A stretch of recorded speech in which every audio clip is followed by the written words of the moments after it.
This video is the first of a series intended to teach useful simulation processes for student SAE teams around the world.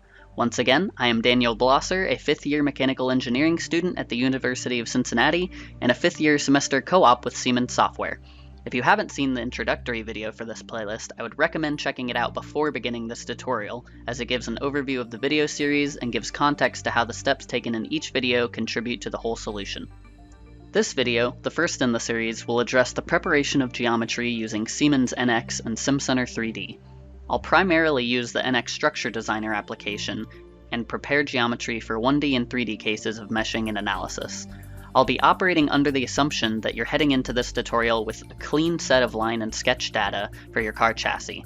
By clean, I mean coincident endpoints between curves and symmetry between the left and right sides of the chassis. Ideally, one side of your sketched model will contain unique geometry and the other side will be a complete mirror of the first. Briefly, I would like to discuss why I'm showing 1D and 3D solutions and what each mean respectively.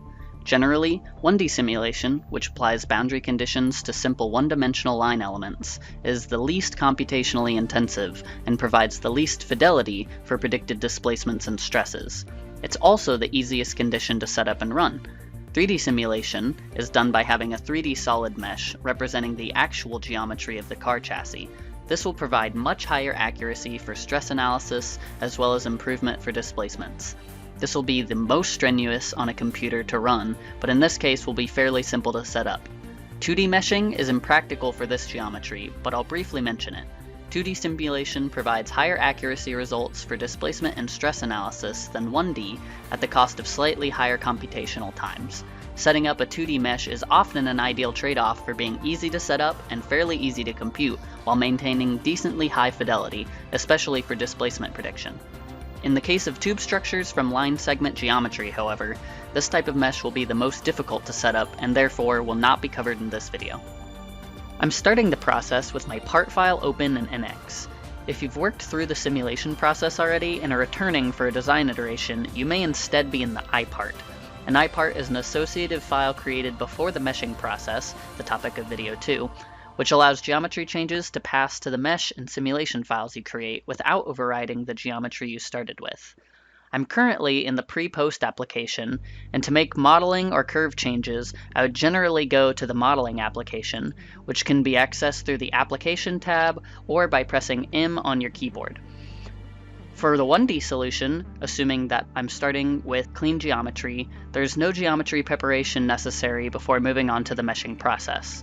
If you happen to be starting from 3D geometry and your computer can't handle running a 3D model, I'll mention how to extract 1D curves from a 3D model very easily later in the video. For the majority of people who would like to generate 3D geometry from sketches, I'll cover that process now. This is the best practice for simulating chassis torsion testing. It's most likely the best trade-off for setup time to accuracy of results, assuming your computer can run the job. To start the 3D process, the first thing I'm going to do is actually go back into the Applications tab and choose an application called Structure Designer. Structure Designer is the 3D tool we're going to use to turn this 2D line set into 3D geometry. We start by assigning some reference direction for what's up and what's forward, before we start defining which lines will correlate to what members of our chassis. By turning the sketch sideways and snapping fit, I can select half of the lines to become members, and this way we only have to do half of the work and then we can mirror it later. Inside of the member dialog, you can choose what type of tube you want, what it's made out of, the correct dimensions, and there's also some other options that you can deal with, such as corner treatment now, but I'm going to go ahead and select OK and deal with the corners after it builds the geometry for me. In the interest of time, I'll be fast forwarding through any loading processes during this video, but I'll let you know how long they took. This process for building solids took 34 seconds. And we can see after not too much time, we actually have some really nice looking geometry. The only issue we have still with it is that we need to edit these corners. So we can do that with this Edit Corner tool, and we'll look at all of these different corners that are running into each other. But first, I would actually like to press Ctrl J on my keyboard to get this class selection dialog to pop up. And what I'm going to do is make my design intent a little bit more clear. So first, I'm going to select the bottom layer of the chassis here, because I know in the manufacturing process, that's the most likely to be created first. Then I'm going to select these vertical struts, because I think that would be the second part of the chassis to be built. And finally, I'll indicate the struts that belong to both of these categories. And I'll make sure these connections are my priorities when I'm creating these corners. Okay, so now that that's done, I'll actually go ahead and use the Edit Corner tool, and I'll start with the front left corner of the car. And ironically, this is actually probably going to be the only place that I don't follow my design intent to a T, because I think it would look a lot better if this corner on the bottom matched the corner at the top of the vehicle. So I'll choose my vertical uprights to be mitered together, and then I will make sure that the other tubes come in to be matched cope, which just means the computer does everything automatically, make sure they fit together, all the corners come nice and snug together, and I'll hit apply. That's pretty much the whole process, so I'll just walk through for a few more corners here. Essentially, I use the up and down arrows to move my tubes to match my design intent.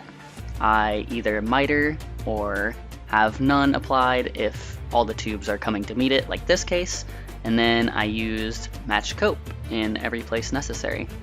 Occasionally you'll get these little bugs here where one will stick out, and that probably won't be a problem depending on the version of NX. The Structure Designer application is actually only a year old, so at its current state, it has a few bugs to work out.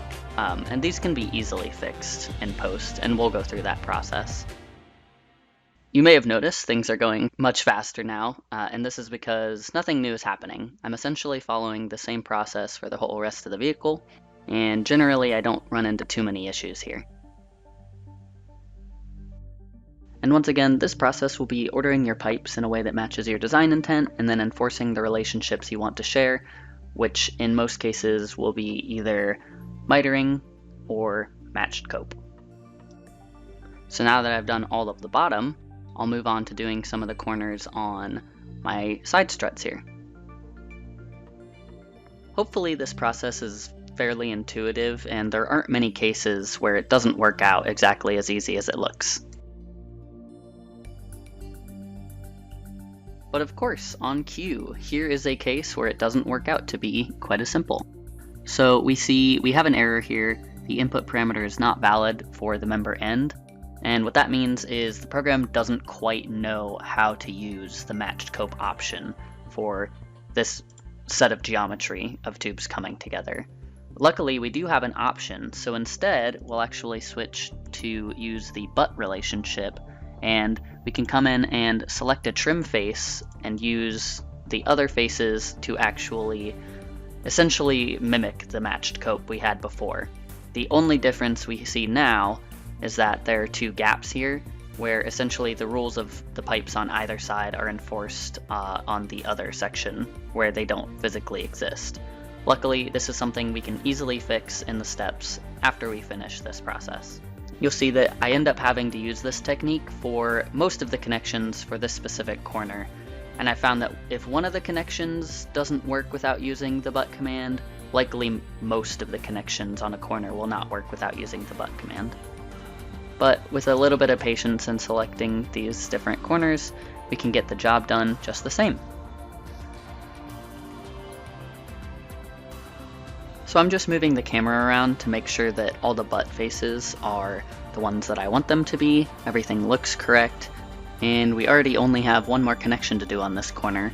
Once you start getting through the process, it's not too difficult, and it looks good, so we can move on to our other corners again.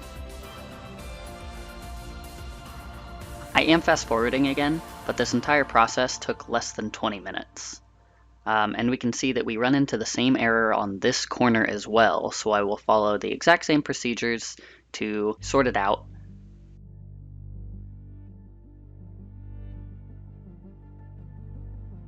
However, we also run into a second error where it actually will not let us do the butt command as well. So in this rare situation, I will actually choose to deselect all of the butt faces I chose before and leave it simply at a butt connection, and I can use some modeling tools after we're done with this process to fix this. So I realized here I had accidentally color-coded the wrong beam to be blue, so I quickly correct that, and other than that one issue, I had no problems with any of the rest of the connections on the model. I believe there were 5 more, 4 of which were not touching any of the design intent colors we had set at the beginning. And at this point, with everything wrapping up pretty well, I take the opportunity to save the model, which I would recommend you do as well. Make sure to save everything and to save it to the correct directory for you. Now we can move on and talk about some of the synchronous modeling tools we'll be using to clean this up and some of the issues you may potentially run into during the process. So we'll start with this back corner because I thought I saw some geometry poking through. Yep, there's some colliding geometry here. And the first step I'm going to take is going back into my edit corner tool and seeing if maybe I misclicked, didn't put them in the correct order. I see it looks like I did follow my correct order, but I'll try to switch things around and see if it makes a difference. It definitely didn't fix things, but it looks a little bit better, so I'm actually going to leave it and work from here. And from here, I'll use the synchronous modeling tools.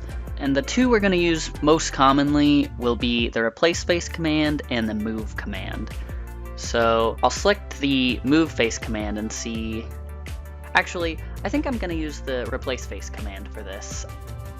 The reason I'm doing this is because I know it's often easier for the program to understand several smaller movements rather than using the move face command immediately and moving it through the entire other tube.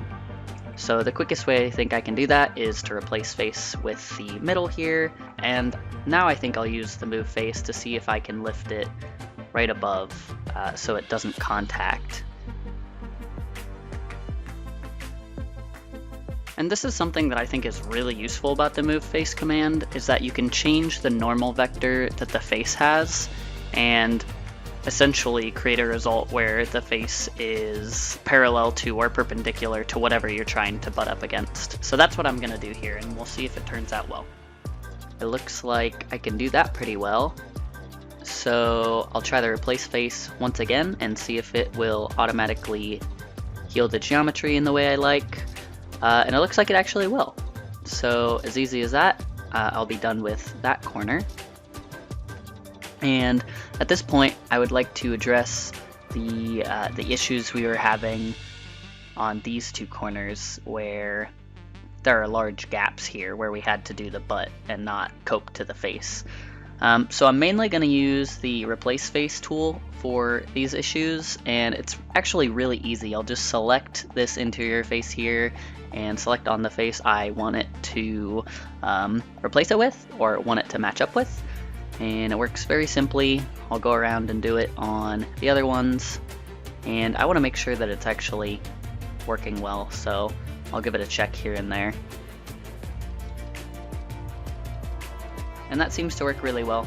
I am hiding one of the connections first so that I make sure I can see all the cases where this is necessary. So you'll notice I am hiding some bodies and then showing them again to work on them.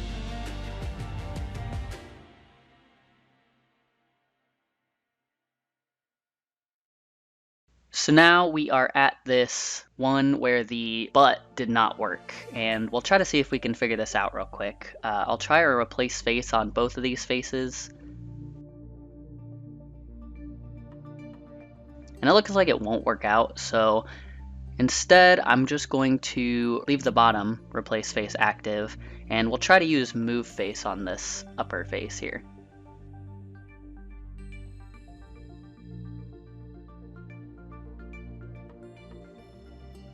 I'm attempting to move it at an angle that just looks about perpendicular to the face I'm trying to match it to, and hopefully that will let the program see what I'm trying to do a little bit better. And again, making many smaller design iterations tends to work a lot better in this program than trying to move the whole thing at once. Looks like it still won't work, so I'll go ahead and undo that change, and we'll think about what other options we have here. As a brief sanity check, I'm just gonna try to do replace face in the opposite order and see if this program somehow likes it better that way. Okay, so we can see it works on one of the faces, but not both of the faces.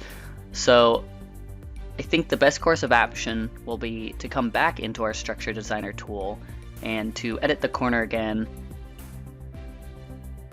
And we'll see if we can enforce some kind of constraint, maybe using the butt to face command to match up to one of these faces, and then we can use synchronous to match up the other. I'll just check real quick to make sure it wasn't a fluke that it didn't work the first time, and yep, it still doesn't like that. So instead, I'm going to try to pick another face here that we can match to. And that actually will work. That'll give us an edge that we can work with a little bit better.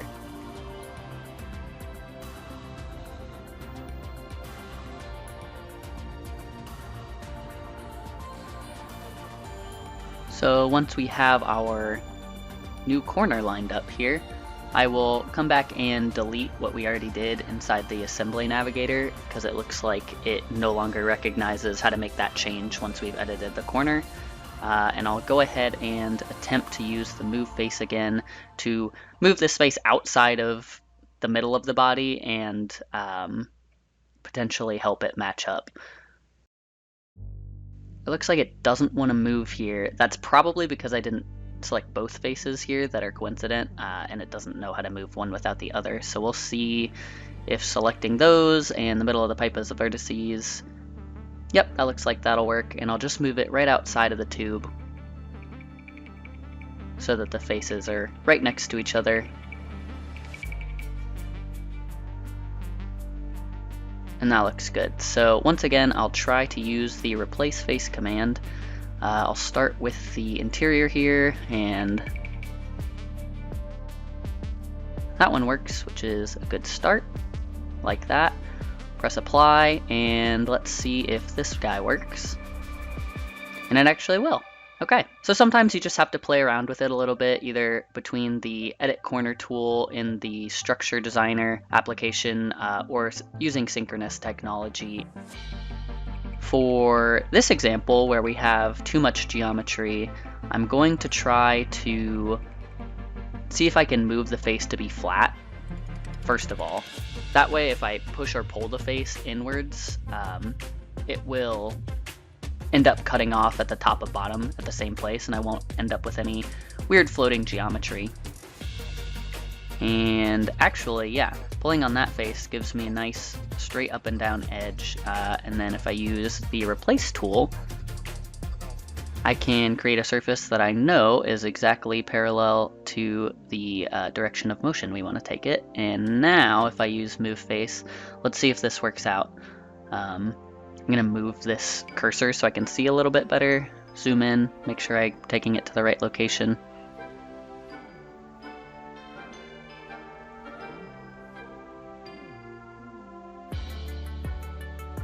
And just have barely enough room on the screen here. But yeah, that looks good to me. And press OK, and there we go.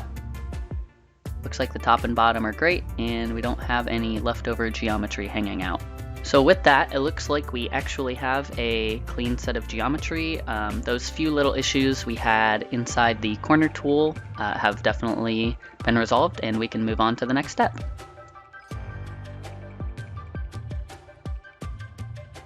So once I have everything saved up, and I want to also make sure all of my components are showing, the next step is going to be to create a new component within the Assemblies tab.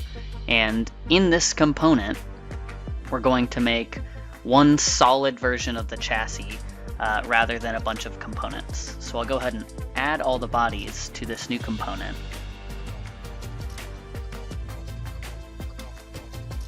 And the next thing I'll do is hide all of the individual bodies, and from here, we'll unite everything so that it's one solid cohesive piece. Once again, before I do this, however, I'll press Ctrl J on my keyboard, and I'll go ahead and use the coloration option to assign a purple color to one of the units that I will unite everything else to. This will make it so we can easily tell which pieces have been added to the unite, to easily keep track of everything if we have to end up doing more than one. So essentially all I'm doing is selecting the purple body as my tool, and going through and selecting each of the other members to add to the united body, and hoping that they all do so successfully. We see it glows yellow and comes up with an error here, which means there actually is an issue. So I'll cancel this and I'll check to see what the problem might be in the geometry. Ideally, it will be obvious. Like in this case, I can actually see this piece of geometry looks to be sticking through the other, and I should be able to quickly use synchronous once again to split that body and delete it so that they are not in conflict. So we'll give that a try. And it looks like it worked out great.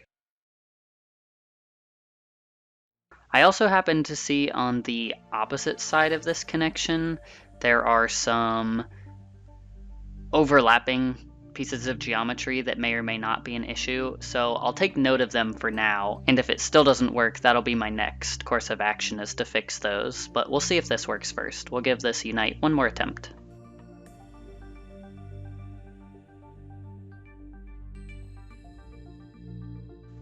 Luckily for us, that looked like it fixed our problem, so I'll continue selecting bodies on the rest of the chassis.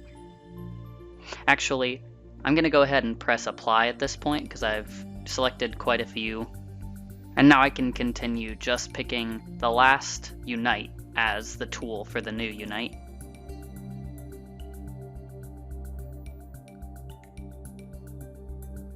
And it looks like we have another issue here. We didn't get a warning, but it looks like one of our pieces didn't want to unite. So what I'm going to go ahead and do is edit what we just did and deselect all of the members that are touching that piece. And I'm going to check out the geometry in this area. This part is definitely a little bit tedious, but it's really important to make sure we have good geometry so that the next part of the process of simulation, shown in the next video, which is meshing, will go a lot more smoothly. And again, I happen to know that the next release of NX, a lot of these issues are already patched out, so it won't be as big of an issue. But at the moment, this is very necessary. With some inspection, we can see that there are some messed up facets in this geometry, and we'll see what we can do about that by jumping back into the modeling application once again. And once again, I am going to predominantly use the move face command and replace face command, and we'll see what we can do with this.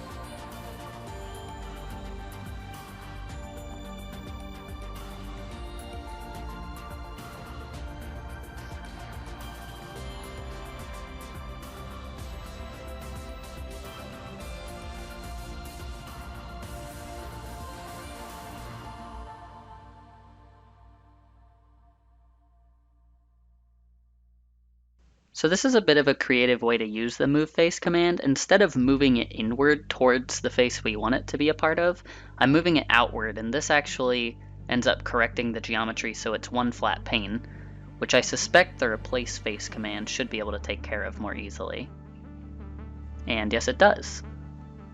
So we'll try the same technique on the other side here where things look much worse.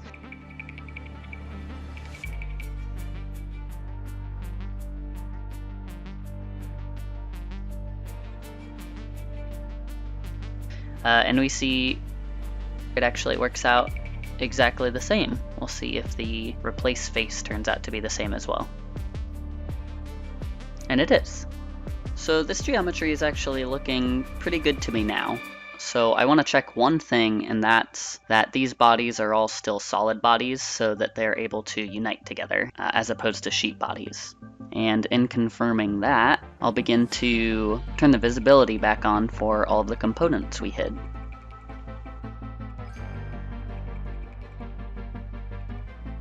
Okay, so with that, we'll come back and try to unite these once again, and we'll see if it works a little bit better this time.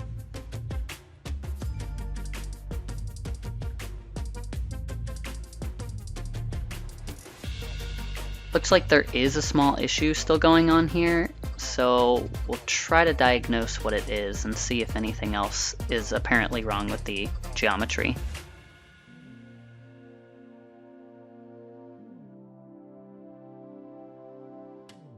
I do see here there's a small face I can replace. I don't know if this is going to be the issue, but I'll just do it real quick and see if it helps.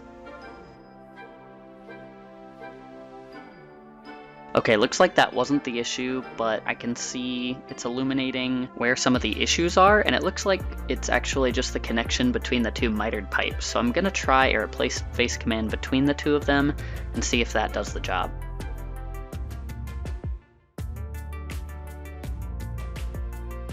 Okay, it looks like that did it. Everything seems to be united, makes it nice and easy to tell because everything's purple. And from there, we will first of all go ahead and save. This is a good stopping point. And now, we should be able to use this mirror feature tool and select all of our unites we just created and essentially create the second half of our car chassis.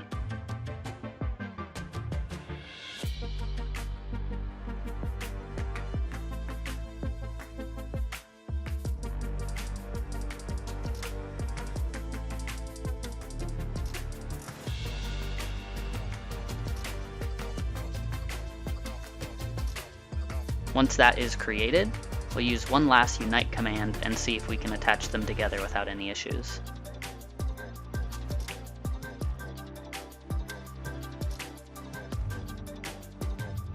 That looks perfect, and that should be all of the geometry preparation necessary for 3D simulation.